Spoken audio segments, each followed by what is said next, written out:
मैं सुजाता पांडे। आज की दो बड़ी खबरें हैं। एक, यूपी में योगी आदित्यनाथ का शासन में वापसी करना, और दूसरा, पंजाब में आपका एक बड़े बहुमत के साथ वापस आना। अब आज हमने यूपी की चर्चा कर ली है, तो आज हम पंजाब की चर्चा करना चाहते हैं कि ये जो बदलाव हुआ है पंजाब में, जिसकी किसी को अपेक्षा नहीं थी। सबको लगा था, जितने भी एग्जिट पोल आए थे, जो प्री पोल आए थे, ओपिनियन पोल्स थे, वो सभी के सभी ने ये तो जरूर बताया था कि आप लीड करेगी, एक स्ट्रॉन्ग कंटेंडर बन के उभरेगी कांग्रेस के लिए। लेकिन किसी ने ये उम्मीद नहीं की थी कि आप इतनी बड़ी लैंडस्लाइड मार्जिन के साथ में वो जीतेंगे पंजाब को। तो पहले हम जानते हैं कि क्या काम किया, ऐसा क्या क्या किया केजरीवाल ने कि जो कांग्रेस जो है बिल्कुल 19 सीटों पे आ गई, और आपको 91 सीटें तकरीबन मिल रही हैं जब मैं ये वीडियो कर रही हूँ। और तो मुझे लगता है कि इसमें 6 चीज़ें हैं जो आपके लिए काम की। पहला, आपका एक इमोशनल, बहुत ही हम्बल अपील करना लोगों, पंजाब के लोगों के लिए। जो उनका स्लोगन था, जो कैच लाइन था कि एक मौका केजरीवाल लूँ, वो बहुत ही दिल को छूने वाला उनका एक नैरेटिव था, जो कि पंजाबियों ने काफ़ी पसंद किया। और उनको लगा कि ये पहली बार ऐसा है जब एक राजनीतिक पार्टी हमसे रिक्वेस्ट कर रही है, आग्रह कर रही है एक मौका देने के लिए, जो कि पंजाब में सुना नहीं जाता। पंजाब अब जाना जाता है अपनी लेगेसी पॉलिटिक्स के लिए, राजा महाराजा पॉलिटिक्स में होते हैं, और वो नॉर्मली जो होता है जनता से, वो काफ़ी इनएक्सेसिबल होते हैं। आपको पता है कि वो जो कोविड काल में भी पंजाब में काफ़ी हल्ला मचा था, क्योंकि जो नेता थे अपने लोगों के बीच में नहीं थे। तो ये पहली बात। दूसरी चीज़ ये है कि ये एक फ्रेश स्लेट की तरह ये आग पिछले कुछ दशकों से पंजाब की पॉलिटिक्स में, चाहे वो अकाली हो या कांग्रेस हो, जब भी वो आए हैं तो उनमें करप्शन के चार्जेस, मिसमैनेजमेंट के चार्जेस, एक अंदरूनी फाइट जो होती है, अंदरूनी कलह के बहुत सारे उदाहरण देखने को मिले हैं। आपने देखा किस तरह से अमरिंदर सिंह और सिद्धू के बीच में खींचातानी चली, और हालत यहाँ तक बिगड़ी कि अमरिंदर सिंह को पार्टी से निकाल दिया गया, और उन्होंने पार्टी छोड़ दी और अलग पार्टी बना ली, और फिर चन्नी को मुख्यमंत्री बनाया गया। उसके बाद भी आपको सिद्धू और चन्नी में वो द्वंद्व लगातार देखने को मिला। तो वो उस चीज़ को लेके पंजाब के लोग बिल्कुल उब गए थे। और यहाँ पे आप आती है एक अलग नैरेटिव लेके, ऐसे नैरेटिव्स को लेके, ऐसे इश्यूज़ को उसने बात करना शुरू किया। वो है लोकल इश्यूज़ जो कि आपको हेल्थ केयर के हैं, जो कि सिविक इश्यूज़ हैं, नाली के इश्यूज़ हैं। तो ये लोकल इश्यूज़ के थ्रू जब उन्होंने स्कूल के बारे में बात करना शुरू किया, हेल्थ केयर के बारे में बात करना शुरू किया, इंफ्रास्ट्रक्चर के बारे में, जो पानी के बारे में, बिजली के बारे में, फ्री बिजली देने के बारे में बात करना शुरू किया, तो वो भी पंजाब के लिए एक ज़मीनी समस्याएं थी, जिसके बारे में दिल्ली मॉडल का उदाहरण देके ये बातें करना शुरू हुआ। और वो एक नया कॉन्वर्जेशन चालू हुआ पंजाब के राजनीतिक सर्कल में, जहाँ पे जो राजनीतिक पार्टी है वो आपके रोज़मर्रा की जो ज़िंदगी है उसको बेहतर कैसे बनाए, इसके बारे में बात कर रही है। तो वहाँ से वो दिल्ली मॉडल का कॉन्सेप्ट हुआ। दूसरा जो काम किया, वो मुझे लगता है कि भगवंत मान का फैक्टर, जिसको उन्होंने एक मुख्यमंत्री के रूप में जिसका अनाउंसमेंट हुआ। हालांकि उसके बहुत उसके मीम्स बने, लोगों ने बताया कि कैसे वो शराबी हैं और शराब पी के आते हैं विधानसभा वगैरह में। लेकिन फिर भी भगवंत मान की जो छवि रही, वो देखिए पंजाब में शराब का पीना और वो एक अलग मसला है। उसको आपको पंजाब में उसके सामाजिक परिप्रेक्ष्य में समझना होगा कि किस तरह से वो वहाँ एक इशू नहीं बन सकता है। खुली सोसाइटी है, हंसने गाने नाचने वाले, पंजाबी ढोल नगाड़ा उस तरह के, तो उसमें इतना बड़ा इशू ये बनता हुआ नहीं दिखा। लेकिन उसने एक चीज़ किया कि जो ये कांग्रेस की जो वक्तव्य था चन्नी का कि बाहर के दिल्ली वाले आ रहे हैं या भैया लोग आ रहे हैं या यूपी वाले आ रहे हैं पंजाब पे, पंजाब पंजाबियों का है, तो वहाँ से वो जैसे ही भगवंत मान को मुख्यमंत्री के रूप में अनाउंस किया गया, वहाँ से वो जो नैरेटिव था विपक्ष का पंजाब में, वो भी आपने उसको काट दिया। और साथ ही साथ आपको ये बताती हूँ कि भगवंत मान एक कॉमेडियन रह चुके हैं, फिल्मों में रह चुके हैं, बहुत सारे म्यूज़िक वीडियोज़ में भी हैं वो। और दूसरी चीज़ ये है कि वो एक जाट सिख हैं, और जाट सिख का एक इतिहास रहा है पंजाब के राजनीति पे। अभी तक जो जितने भी मुख्यमंत्री बने हैं पंजाब में, वो सभी जाट सिख से बने हैं, तो वहाँ भी एक डोमिनेंस आया उनके चीफ मिनिस्ट्रियल कैंडिडेट के अनाउंसमेंट होने पे। हालांकि ये बातें भी बहुत सुनने को मिली थी कि कैसे केजरीवाल खुद ही वहाँ पे मुख्यमंत्री बनना चाहते हैं पंजाब के। अभी तक तो ये देखने को नहीं मिला है। और जो सबसे इम्पॉर्टेंट बात है जो काम की, वो है पंजाब के लोग जो कि परेशान हो चुके थे कांग्रेस की जो सरकार थी उसकी अंदरूनी कलह, स्कैम, ड्रग्स, अनएम्प्लॉयमेंट, जो वहाँ पे पलायन हो रहा है बच्चों का, वो कनाडा जा रहे हैं, पूरा का पूरा जो जनरेशन है वो बाहर जा रहा है, कोई खेती में काम नहीं करना चाहता। ड्रग्स एक बहुत बड़ा फैक्टर है, लड़ाई मारपीट झगड़ा, ये सब आम दिन की बात हो गई है, तो उससे वो परेशान थे। दूसरी चीज़ जो भी अगर आपको बता दूं कि अमरिंदर सिंह ने गुरु ग्रंथ साहिब पे हाथ रख के हर घर जाके कैंपेन किया था कि वो गुरु की कसम खाते हैं कि वो सबको नौकरियां देंगे, जो नहीं हुई। और ये पंजाब के लोगों के लिए बहुत बड़ा एक डिसअपॉइंटमेंट था, बहुत उनको रोष था इस बात का। और साथ ही साथ उन्होंने जब ऑल्टरनेटिव के रूप में देखा कि अकाली दल को वोट कर सकते हैं क्या, तो शायद उनको वो भी अल्टरनेटिव नहीं दिखा, क्योंकि अकाली दल तो खुद ही एक बड़े ड्रग कार्टेल के आरोप लगते रहे हैं उस पर, जो फिनेंशियल मिसमैनेजमेंट है, स्कैम्स के हैं, माफिया है, बहुत सारा करप्शन के चार्जेस अकाली दल पे लगते रहे हैं।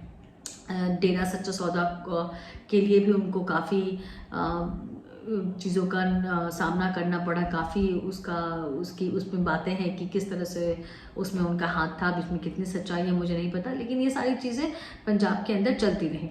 तो ये फैक्टर ज़रूर रहा कि लोगों ने जब केजरीवाल का ये मॉडल देखा, एक ऑल्टरनेट पॉलिटिक्स देखा, क्योंकि आज तक पंजाब में या तो अकाली दल रही है या तो अकाली दल रही है या फिर कांग्रेस रही है, और इसमें केजरीवाल का एक फ्रेश स्लेट, एक नया चेहरा, एक अलग चेहरा आया, तो लोगों ने उसको काफ़ी पसंद किया, और शायद इसीलिए लोगों ने उनको एक मौका देने का सोचा। दूसरी चीज़ अब देखिए, कभी भी जब चेंज होता है कोई भी राजनीति में, और इतना बड़ा चेंज होता है जो पहले कभी नहीं हुआ था, तो उसके दो असर होते हैं, एक जो कि तुरंत होगा और एक जो दूरगामी परिणाम लेके आता है। तो ऐसे दूरगामी परिणामों में जो हम देखते हैं, तो इसके मल्टी डायमेंशनल इफेक्ट्स होते हैं, बहुत खंडों में देखना पड़ता है। तो पहला इफेक्ट तो आप ये देख सकते हैं कि आप ऑपोजिशन के लिए एक प्राणवायु का काम करेगी, जो ये सपने देख रहा है कि किस तरह से 2024 में एक यूनाइटेड फ्रंट खड़ा किया जाए जो कि मोदी के मुकाबले खड़ा हो सके। तो वहाँ पे आपकी भूमिका आएगी, निखर के आएगी। दूसरी चीज़ वो होगी, वो कांग्रेस के लिए है कि कांग्रेस को 2-3 चीज़ों का सामना करना पड़े। एक तो उनकी सरकार गई तो गई, दूसरी चीज़ ज़रूर है कि जिस तरह से प्रिंसिपल लीडरशिप जो ऑपोजिशन में कांग्रेस का दावा हमेशा रहा है कि हम लीड करेंगे ऑपोजिशन को, और जो ऑपोजिशन का लीडर होगा हमारा होगा 2024 में प्राइम मिनिस्टर कैंडिडेट के लिए। उसमें आपने देखा है कि किस तरह से ममता बनर्जी अपनी जो कंटेंडरशिप है बार बार उसको दोहराती हैं और कहती हैं कि अपोजिशन कहाँ है और कांग्रेस ही क्यों करे, क्यों लीड करे, उसमें अब आप आपकी भागीदारी भी देखेंगे। ये दूसरी चीज़। तीसरी चीज़ कांग्रेस के लिए ये होगी कि जिस तरह से आपने उसको यहाँ पटकनी मार दी है, वो उसकी गूंज आपको हिमाचल और गुजरात में आने वाले चुनाव में भी दिखाई पड़ेगी। आप लिख के रख लीजिए। चौथी चीज़ आपको बीजेपी के तरफ देखनी चाहिए कि बीजेपी पे कैसा असर होगा। अब आप देखिए, मैं दो चीज़ें आप देखिए, बीजेपी का जो मॉडल है गवर्नेंस का, गुड गवर्नेंस, अच्छी सरकार, कल्याणकारी योजनाएं जो लोगों तक पहुँचे, लोगों के रोज़मर्रा की ज़िंदगी की चीज़ें करें, ना खाना हो, पीने का पानी हो, घर हो, छत हो, खेत में पानी हो, ये सारी चीज़ें उसको और उन सब को जोड़ता हुआ एक जो नेशनलिज्म, जो राष्ट्रवादिता का मॉडल है, वो बीजेपी का गवर्नेंस मॉडल है। उस वही अगर आप देखें कि 2019 के बाद जब केजरीवाल को काफ़ी बीजेपी से एक हार मिली उनको और उनको सेटबैक महसूस हुआ, तो उन्होंने ये चीज़ महसूस की कि मुझे नरेंद्र मोदी को के बारे में उल्टा सीधा नहीं कहना है, क्योंकि लोगों का उससे एक गलत सेंटिमेंट फॉर्म होता है। लोग नरेंद्र मोदी को एक अलग आइकॉन की तरह देखते हैं, कुछ लोगों को भगवान मानते हैं, कुछ लोगों को चेंज एजेंट की तरह देखते हैं, जो एक विश्वास होता है कि हाँ मोदी है तो मुमकिन है और ये आदमी हमारे साथ बुरा नहीं करेगा, ये मोदी के लिए ज़रूर है। तो ऐसे मॉडल के लिए केजरीवाल ने उसको बहुत स्मार्टली और बहुत ही धीरे धीरे करके उसको अडेप्ट करना शुरू किया, उसको थोड़ा थोड़ा चेंज किया, हल्का सा यहाँ से चेंज किया, हल्का वहाँ से चेंज किया। पर आप देखेंगे कि केजरीवाल का मॉडल भी गवर्नेंस का वही है। जैसे कि वो मोहल्ला क्लिनिक की बात करते हैं, वो स्कूल की बात करते हैं, वो पीने के पानी की बात करते हैं, मुफ्त बिजली की बात करते हैं, हनुमान चालीसा की बात करते हैं, चार धाम यात्रा की बात करते हैं, हज हाउस की बात करते हैं। तो उसी तरह से आप बीजेपी को भी देख लीजिए, वो घर की बात करती है, खाने की बात करती है, राशन की बात करती है, सड़कों की बात करती है, स्कूल की बात करती है, कॉलेजेस की बात करती है। और साथ ही साथ उसके साथ साथ में आप केजरीवाल का, अगर आपको याद हो कि उन्होंने बजट पेश किया था, देशभक्ति बजट, और देशभक्ति नेशनलिज्म बहुत बड़ा एलिमेंट है बीजेपी के राष्ट्रवाद, जो ये के सत्ता में आने का कारण भी बहुत बड़ा था कि लोगों ने पहली बार देखा कि राष्ट्रवाद, सिर्फ राष्ट्रवाद एक राष्ट्र के नहीं, सांस्कृतिक राष्ट्रवाद को भी उन्होंने एक अलग पहचान दी और उसको अपने पॉकेट में रखा।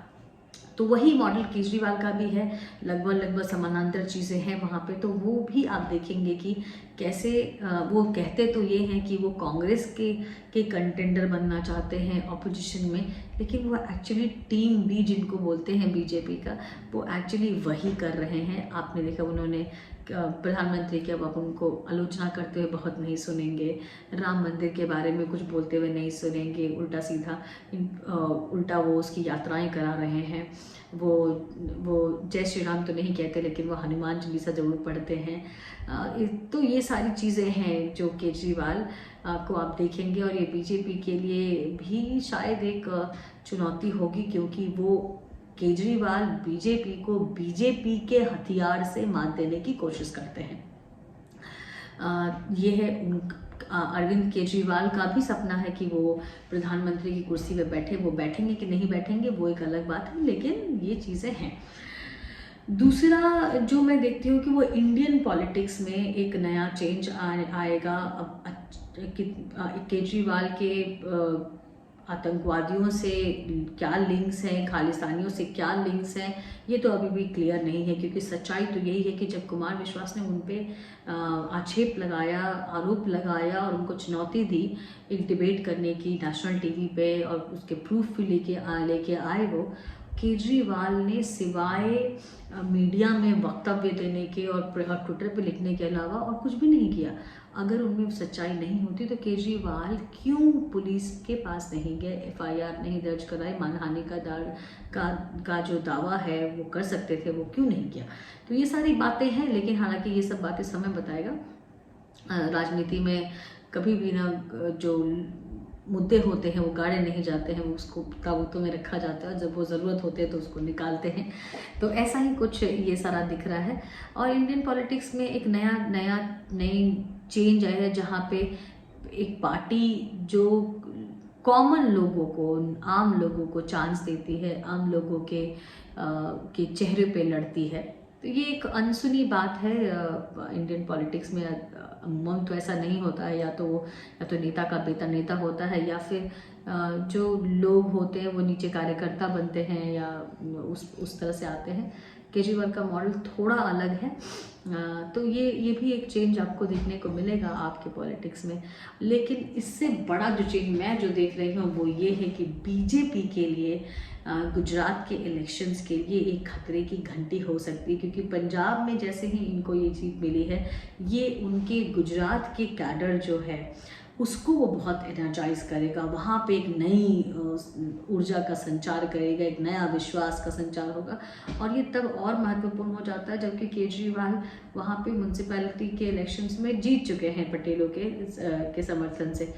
तो वहाँ पे क्या जो गुजरात में इलेक्शंस होने वाले हैं अक्टूबर में, वो वहाँ पे आप एक कांग्रेस खत्म हो रही है, तो क्या केजरीवाल उसका एक ऑल्टरनेटिव बन के उभरेंगे, या फिर वो त्रिकोणीय मामला हो जाएगा वहाँ पे। तो ये भी एक केजरीवाल के लिए एक नया चैप्टर होगा, और बीजेपी के लिए एक नया संघर्ष होगा। हालांकि गुजरात, मुझे जिस तरह से गुजरात की हिस्ट्री रही है, भाजपा के लिए कोई बहुत मुश्किल नहीं होनी चाहिए। लेकिन आप राजनीति में किसी भी जो समावेश बन रहे हैं, जो दिशाएं बन रही हैं, जो दशाएं बन रही हैं, उसको आप नकार नहीं सकते, क्योंकि कल किसने देखा है कल क्या हो जाए। तो इसी के साथ ये था केजरीवाल और आपका आना पंजाब में, और पंजाब की राजनीति में वो कैसे अपना प्रभाव डालेगा, और उसका एक बड़ा प्रभाव दूसरे राज्यों के चुनावों पे और दूसरी पार्टियों पे क्या होगा। इस पे मेरा एनालिसिस आपको कैसा लगा आप जरूर बताइए, और लाइक और शेयर करते रहिए। नमस्कार, शुभ रात्रि।